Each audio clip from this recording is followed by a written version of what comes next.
નમસ્કાર મિત્રો, આશા કરું છું તમે બધા બરોબર હશો। મારું નામ છે મોહન ગઢવી। ગુજરાતી દુનિયા યુટ્યુબ ચેનલમાં ફરી એકવાર આપ સૌ મિત્રોનું હાર્દિક સ્વાગત કરું છું। મિત્રો, ખૂબ જ મોટી ખબર સામે આવી રહી છે।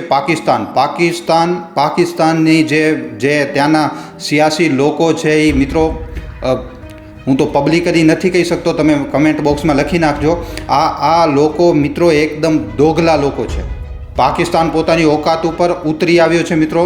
સીઝ ફાયર સાઇન નથી થયો, આ વાત સાંભળજો મિત્રો। સીઝ ફાયર સાઇન નથી થયો, બરોબર છે। મારા ગઈકાલના વિડીયોમાં ઘણા બધા કમેન્ટ આવ્યા હતા કે ભાઈ સીઝ ફાયર વોયલેટ થઈ ગયો, સીઝ ફાયર વોયલેટ થઈ ગયો છે। મતલબ કે સીઝ ફાયર થયા પછી પણ પાકિસ્તાન હુમલા કરી રહ્યો છે। ગઈકાલે એના ડ્રોન જોવા મળ્યા છે। તો જે લોકો કહી રહ્યા હતા કે સીઝ ફાયર થઈ ગયો છે, તો પહેલી વાત તો સીઝ ફાયર મિત્રો સાઇન જ નથી થયો, અને આ જે સીઝ ફાયર છે એ કન્ડિશનલ સીઝ ફાયર છે। હજી સેલિંગ લગાતાર થઈ રહી છે। એક તો પાકિસ્તાન જઈને બધાના પગ પકડીને બધાની ચાટી રહ્યો છે। પાકિસ્તાન બધાના પગ પકડીને કહી રહ્યો છે કે ભાઈ પ્લીઝ કરાવી દો સીઝ ફાયર। આના સીજીએમઓએ ગીડગીડાવીને મિત્રો ફોન કર્યો, અને હવે શું થયું છે, ફરીવાર આ લોકોએ ગઈકાલે રાત્રે સીઝ ફાયર વોયલેટ કર્યું છે।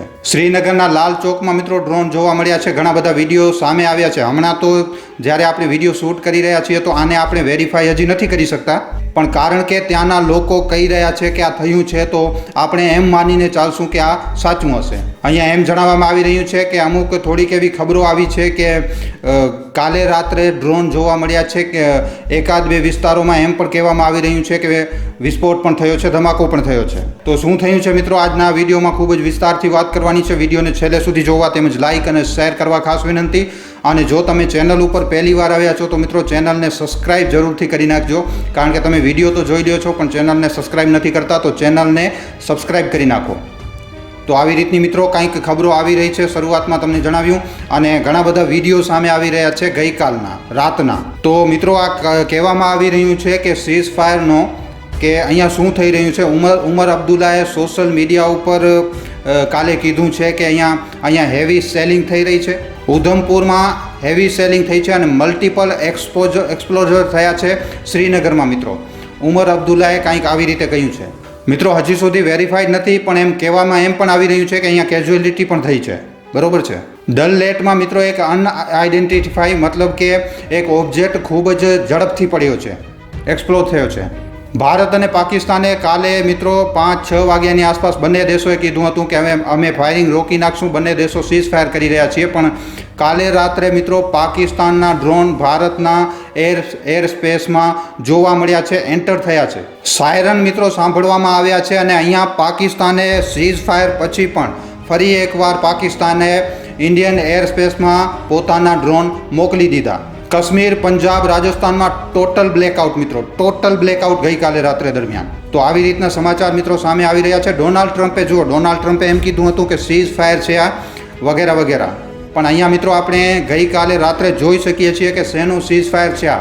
પાકિસ્તાન સીઝ ફાયર વોયલેટ કરી રહ્યો છે। પાકિસ્તાન શું આ સીઝ ફાયરને પાકિસ્તાન માની રહ્યો છે? પાકિસ્તાન આ કરી રહ્યું છે મિત્રો। આ જુઓ પાકિસ્તાન, બે કોળીનો આ દેશ કાલે ડ્રોન મોકલ્યા છે। કાલે જ એને દવાઈ મળી હતી મિત્રો, કાલે એને ડોઝ મળ્યો છે, આમ છતાં પણ આ આવી રીતે કરી રહ્યું છે। કાલે જ ભારતે પાકિસ્તાનના 4 એરબેઝને તબાહ કરી નાખ્યું હતું, પણ પાકિસ્તાનને જુઓ, પાકિસ્તાનની ઓકાત જુઓ આ દેશની, કે ભારત દેશના એર સ્પેસમાં ફરી એકવાર એણે કાલે રાત્રે ડ્રોન માર્યા છે, બરોબર છે।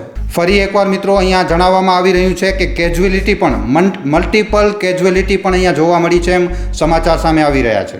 જમ્મુ કાશ્મીરમાં જોવા મળી છે મિત્રો, અને એના પછી બાડમેરના જે ડીએમ છે એ કહી રહ્યા છે કે એર રેડ આવી રહી છે, મતલબ કે એર રેડ થઈ છે, અને બારમેડમાં પણ પૂરી રીતે મિત્રો બ્લેકઆઉટ થયું છે, આખો બ્લેકઆઉટ થયું છે। તાત્કાલિક બ્લેકઆઉટની ઘોષણા કરવામાં આવી હતી।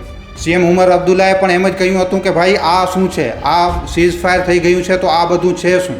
એક્સપ્લોઝન હર્ડ ક્રોસ અ શ્રીનગર, ઉમર અબ્દુલ્લાના આ શબ્દ છે। અને સેલિંગ મિત્રો ચાલુ થઈ ગઈ એલઓસી ઉપર, જસ્ટ સીઝ ફાયર એનાઉન્સ થયા પછી જ ડાયરેક્ટ સેલિંગ ચાલુ થઈ ગઈ। સેલિંગ ફરીવાર ચાલુ થઈ ગઈ મિત્રો જમ્મુમાં પણ। આ જે જમ્મુ ઓફિશિયલ્સ છે એ લોકો કહી રહ્યા છે।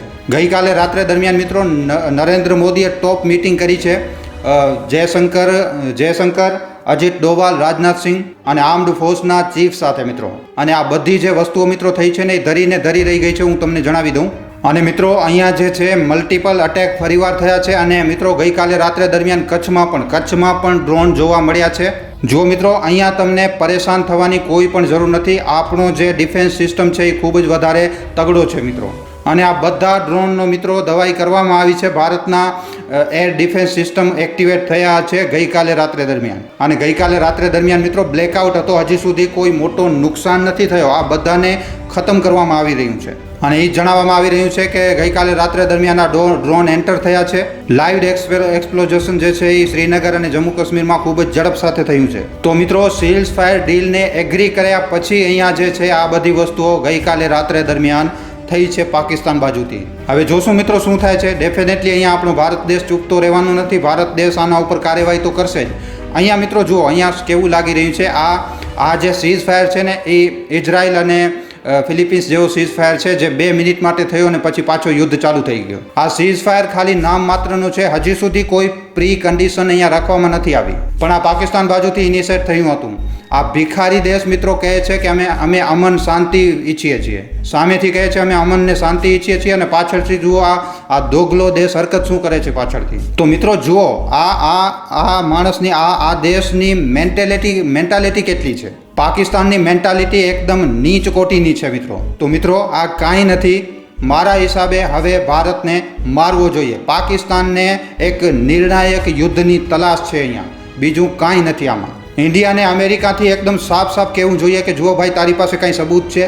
અમારી પાસે સબૂત છે, વિડીયો છે, જોઈ શકીએ છીએ કે ભારતે સીઝ ફાયરની રિસ્પેક્ટ કરી છે કાલે, અને ભારતે વોયલેન્સ નથી કર્યો. પણ પાકિસ્તાને આમ છતાં પણ પોતાના ડ્રોન ઇન્ડિયન એર સ્પેસમાં મોકલ્યા છે કાલે. તો મને લાગે છે કે હવે પ્રેશર બનાવવો જોઈએ. હવે અમેરિકા ઉપર પણ પ્રેશર બનાવવો જોઈએ, વેસ્ટ ઉપર પ્રેશર બનાવવો જોઈએ કે કાં તો તમે પાકિસ્તાનને કન્ટેન કરો, નહીં તો પછી અમે આખો પાકિસ્તાન ઉડાડી નાખશું. ઘણો સન્માન થઈ ગયો અહીંયા મિત્રો, ઘણો સન્માન થઈ ગયો. જો અહીંયા સીઝ ફાયરની જે ન્યૂઝ હતી બરોબર હતી. યુદ્ધ કોઈને પણ પસંદ નથી. યુદ્ધમાં નુકસાન બંને દેશોનું થશે. આ સારો નિર્ણય હતો, પણ પાકિસ્તાને આને વોયલેટ કરી નાખ્યું કાલે રાત્રે. સીઝ ફાયર થયો, બોર્ડર ઉપર મિત્રો લોકો રહી રહ્યા છે. આપણે જીત્યા. આપણે વારંવાર કહ્યું કે આપણે જે અટેક કર્યું છે એ આતંકવાદીઓ ઉપર કર્યું છે. પાકિસ્તાનના કોઈ પણ સિવિલિયન ઉપર આપણે આક્રમણ નથી કર્યું. ત્યાં આતંકવાદીઓના ઠેકાણાઓને ઉડાડવામાં આવ્યું છે. આમ છતાં પણ પાકિસ્તાને ફરીવાર હુમલો કર્યો, અને આ જે એક્સેલેશન લેડર વધ્યું ને એ વધતા પછી ટોટલ વોરમાં તબદીલ થાય છે. અને જો પાકિસ્તાન પોતાની હરકતોથી બાજ નહીં આવે અને આ વસ્તુ થઈ તો પાકિસ્તાન કામથી ગયો.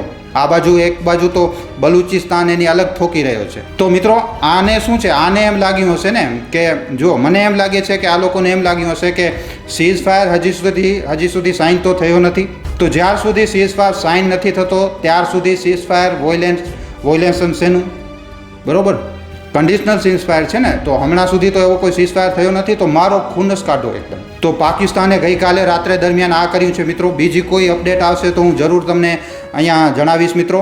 હમણાં આ વિડીયો ઉપર તમારા શું અભિપ્રાય છે અને પાકિસ્તાન ઉપર તમારું શું કહેવું છે મિત્રો, નીચે કોમેન્ટ સેક્શનમાં લખીને જરૂર જણાવજો. બીજી એક વાત મિત્રો, યાર તમે લોકો અમારા વિડીયો તો જોઈ લ્યો છો, પણ વિડીયોને લાઇક નથી કરતા, એટલો શેર નથી કરતા, ચેનલને સબસ્ક્રાઈબ નથી કરતા. બરોબર છે?